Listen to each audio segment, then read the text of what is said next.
اس طرح یہ زبان اللہ اللہ کرتی ہے، اسی طرح وہ دل وہ بھی اللہ اللہ کر سکتا ہے۔ لوگ کہتے ہیں یہ درویشوں کا خیال ہے، ہم نے دل دیکھا ہے گوشت کا لوتھڑا ہے، وہ اللہ اللہ کیسے کر سکتا ہے؟ اور ہم کہتے ہیں یہ زبان یہ بھی گوشت کا لوتھڑا ہے، یہ اللہ اللہ کیسے کرتی ہے؟ فرق یہ ہے کہ یہ زبان دو جبڑوں کے درمیان لٹکی ہوئی ہے، گوشت کا لوتھڑا ہے، اور وہ دو پسلیوں کے درمیان لٹکا ہوا ہے، یہ بھی لوتھڑا وہ بھی لوتھڑا۔ اس زبان میں کوئی طاقت نہیں ہے کہ یہ اللہ اللہ کرے، اس کو اللہ اللہ کرانے کے لیے ایک مخلوق ہے جس کا نام ہے لطیفہ اخفا، وہ سینے کے درمیان میں ہے۔ اگر کسی کی وہ مخلوق ختم ہو جائے تو ڈاکٹر کہتے ہیں زبان تو صحیح ہے، پتہ نہیں بولتا کیوں نہیں ہے۔ انسانوں اور جانوروں میں ان مخلوقوں کا فرق ہے، اگر وہ مخلوق جانوروں میں ہوتی تو ان کی بھی زبانیں ہیں، وہ بھی کچھ نہ کچھ بولتے، طوطلا سے ہی بولتے۔ اب یہ مخلوق جس کا نام لطیفہ اخفا ہے وہ آزاد ہے، اسی طرح وہ جو گوشت کا لوتھڑا ہے اس کے ساتھ بھی ایک مخلوق ہے جس کا نام ہے لطیفہ قلم۔ یہ مخلوق آزاد ہے، وہ 1,80,000 جالوں کے اندر بند ہے۔ اگر کوئی شخص اس مخلوق کو بھی آزاد کرا لے تو جس طرح یہ زبان اللہ اللہ کرتی ہے اسی طرح وہ دل بھی اللہ اللہ کرتا ہے۔ اب رہا سوال کہ وہ مخلوق کس طرح جاگے؟ وہ 1,80,000 جالوں کے اندر بند ہے، وہ کس طرح جاگے؟ اگر کسی شخص نے انڈا نہ دیکھا ہو، اسے کہا جائے یہ ہوا میں اڑے گا، یہ چوں چوں کرے گا، وہ کہے گا تو غلط کہتا ہے۔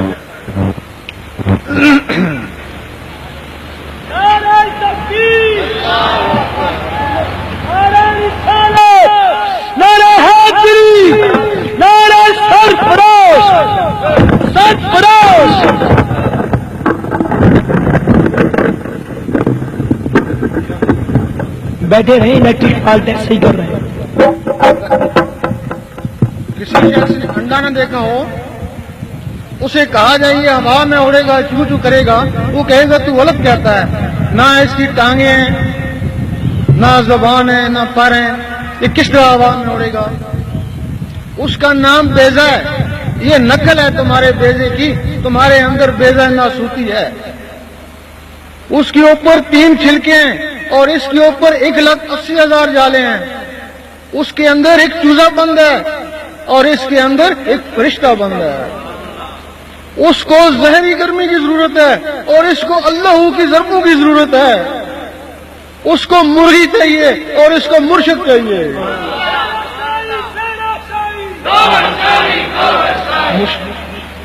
مرغی کیا کرے گی کہ اس کی طاقت کے حساب سے اس کو گرمی پہنچائے گی اور مرشد اس کے سینے کے ضرب کے حساب سے اس کو گرمی پہنچائے گا۔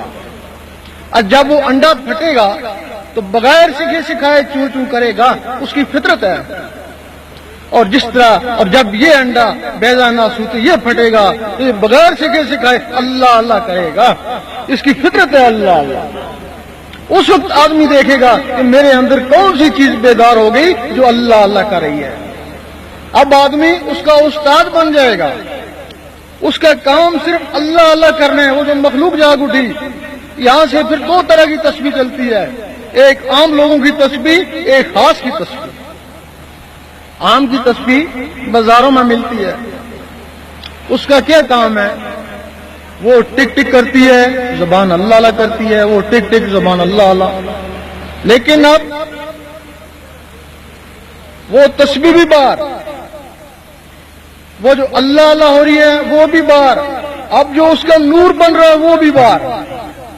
ایک دفعہ اللہ کہہ لینا کافی ہے، گھڑی گھڑی اللہ اللہ کیوں کرتے ہیں؟ جس طرح بادل آپس میں ٹکراتے ہیں تو بجلی بنتی ہے، اسی طرح جب اللہ اللہ آپس میں ٹکراتے ہیں تو نور بنتا ہے۔ اب جو اس تسبیح سے اللہ اللہ سے نور بنا وہ بھی بات، یہ عبادت ہے، روحانیت نہیں ہے۔ اب اسی کی طرح کی تسبیح تمہارے اندر ٹک ٹک کر رہی ہے، اب تم نے اس لطیفہ قلب کو اس ٹک ٹک کے ساتھ ملایا، اب وہ اس کے ساتھ اللہ اللہ کرنا شروع کر دیا۔ اب وہ ٹک ٹک نہیں رہی، وہ اللہ اللہ بن گئی۔ جب اللہ اللہ بن گئی، اب اس ٹک ٹک کا کیا کام ہے؟ وہ خون کو نس نس میں دھکیلتی ہے، پھر خون اوپر آتا ہے، پھر اس کو نس نس میں دھکیلتی ہے۔ اب وہ ٹک ٹک کے ذریعے اللہ اللہ نس نس میں چلا گیا، پورے خون میں چلا گیا۔ جب پورے خون میں چلا گیا، اس وقت ایک دفعہ دل اللہ کرے تو شاہ ولی اللہ فرماتے ہیں تجھے 3.5 کروڑ اللہ اللہ کرنے کا ثواب ملے گا۔ نعرہ رسالت، نعرہ سرفراز، یا غوث، یا غوث، المدد، المدد۔ فرماتے ہیں کیسے ملے گا کہ تیرے اندر 3.5 کروڑ نسیں ہیں، دل نے ایک دفعہ اللہ کری 3.5 کروڑ نسیں گونج اٹھی۔ سید سلطان بہو رحمۃ اللہ فرماتے ہیں 72,000 اور ثواب ملتا ہے اگر دل ایک دفعہ اللہ کہے تو۔ کیسے ملتا ہے؟ یہ جو مسام ہے جہاں سے پسینہ آتا ہے یہ 72,000 ہوتے ہیں، دل نے ایک دفعہ اللہ کری 72,000 آوازیں یہاں سے بھی گونجی۔ پھر علامہ اقبال نے فرمایا پھر خدا بندے سے خود پوچھے بتا تیری رضا کیا ہے۔ فرماتے ہیں کہ خودی کو کر بلند اتنا، پھر خودی کا مطلب سمجھایا، خودی کا سرے نہ لا الہ الا اللہ، تو لا الہ الا اللہ کا اتنا ذکر کر کہ لوگ کہیں مجنون ہے اور منافق کہیں ریاکار ہے۔ وہ جو پہلا درجہ تھا تسبیح والا وہ مسلمان کا تھا، وہ مومن نہیں ہو سکتا۔ آپ دن رات تسبیح پڑھتے رہیں، نوافل تلاوت کرتے رہیں، آپ مسلمان ہیں۔ مومن کی تشریح سورت حجرات میں ہے۔ اعراب نے کہا ہم ایمان لے آئے، اللہ تعالیٰ نے فرمایا نہیں، ان کو کہو صرف اسلام لائے، مومن تب بنو گے جب نور تمہارے اندر داخل ہوگا۔ اب تمہارے اندر نس نس میں نور داخل ہو گیا، اب تم مومنوں میں آؤ۔ مسلمانوں میں درجے ہیں، فرقے ہیں، 72 فرقے ہیں، ایک دوسرے کو کافر منافق کہتے ہیں، اور مومن میں کوئی فرقہ نہیں ہے، مومن سارے بھائی بھائی ہیں۔ مومن نہیں کہتا میں سنی ہوں، میں شیعہ ہوں، میں وہابی ہوں، مومن کہتا ہے بس امتی ہوں تمہارا یا رسول اللہ۔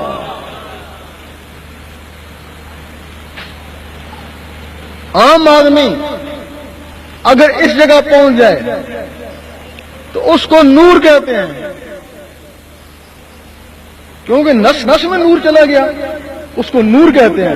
اگر کوئی عالم ہے وہ اس مقام پر پہنچ جائے تو اس کو نور علی نور کہتے ہیں۔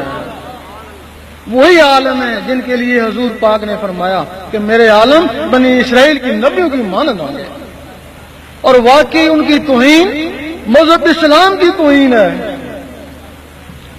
ایسے عالم ہم نے دیکھے ہیں، ملتان میں کاظمی صاحب تھے، اور لاڑکانہ میں مشوی صاحب تھے، اس شہر میں بھی ایک تھے سردار صاحب تھے، وہ انہی عالموں میں سے تھے۔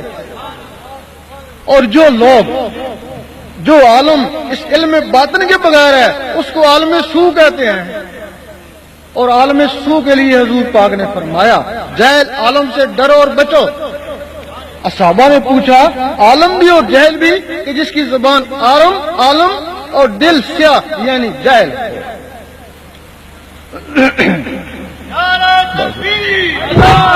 نعرہ رسالت، تیرا شاہی میرا شاہی۔ اب جب دل کی دھڑکن کے ساتھ اللہ اللہ مل گئی، وہ تسبیح کام کاج کرنے لگا، گر گئی، سونے لگا، رکھنی پڑی، اور یہ تسبیح 24 گھنٹے چلتی رہتی ہے، کام کاج بھی کر رہا ہے، سو بھی رہا ہے، اللہ اللہ ہو رہی ہے۔ سلطان صاحب فرماتے ہیں کہ کچھ جاگتے ہوں سوتے ہوں تو کچھ سوتے ہوں جاگتے ہوں۔ کچھ لوگ ایسے ہیں جو ساری رات جاگ کر عبادت کرتے ہیں لیکن ان کا شمار سوئے ہوئے میں، اور کچھ لوگ بستروں پہ سو رہے ہیں، ان کے دل اللہ اللہ کر رہے ہیں۔ حضور پاک فرماتے ہیں ہم سوتے ہیں ہمارے دل نہیں سوتے، فرماتے ہیں ہم سوتے ہیں ہمارے دل نہیں سوتے۔ تو جب کوئی ذکر کلام میں چلا جاتا ہے اس وقت ایک شاعر نے کہا گناہگار پہنچے در پاک پر زاہد و پارسا دیکھتے رہ گئے.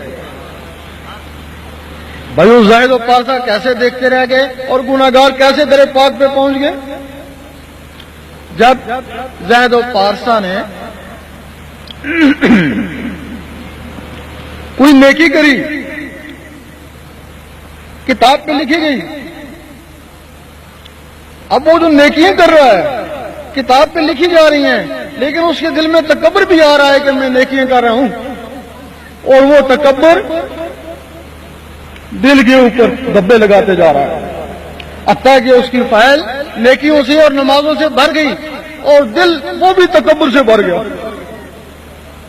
جب دل تکبر سے بھر گیا تو اللہ تعالیٰ کبھی کبھی اپنے بندوں کو دیکھتا ہے، وہ فائلوں کو نہیں دیکھتا، وہ دلوں کو دیکھتا ہے. جب اس کے دل کو دیکھا تکبر سے بھرا پایا، اللہ تعالیٰ اس سے بیزار ہو گیا. اللہ تعالیٰ اس سے بیزار ہو گیا. جب اللہ تعالیٰ اس سے بیزار ہو گیا تو اس کی نیکیاں برباد ہو گئیں.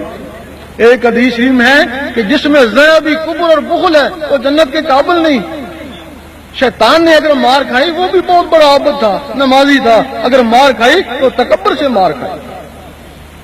اب وہ گنہگار کیسے پہنچ گیا در پاک پہ؟ جب کسی گنہگار نے گناہ کیا تو اس کی فائل پہ بھی گناہ لکھا گیا، اس کے دل پہ بھی ایک دبا لگایا گیا.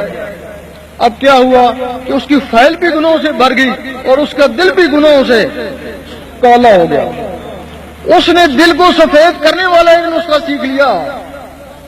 حدیث شریف میں ہے کہ ہر چیز کو صاف کرنے کے لیے کوئی نہ کوئی ہتھیار ہے. دل کو صاف کرنے کے لیے ذکر اللہ. اس نے اللہ اللہ کرنا شروع کر دی. اللہ اللہ کرنے سے اس کا دل صاف ہو گیا. جب دل صاف ہو گیا تو اللہ تعالیٰ نے بھی کبھی اس کے دل کو دیکھا. جب دل کو دیکھا پھر اس کے اوپر مہربان ہو گیا. جب مہربان ہو گیا اور فائل دری کی دری رہ گئی. اور جو لوگ اللہ اللہ کرتے ہیں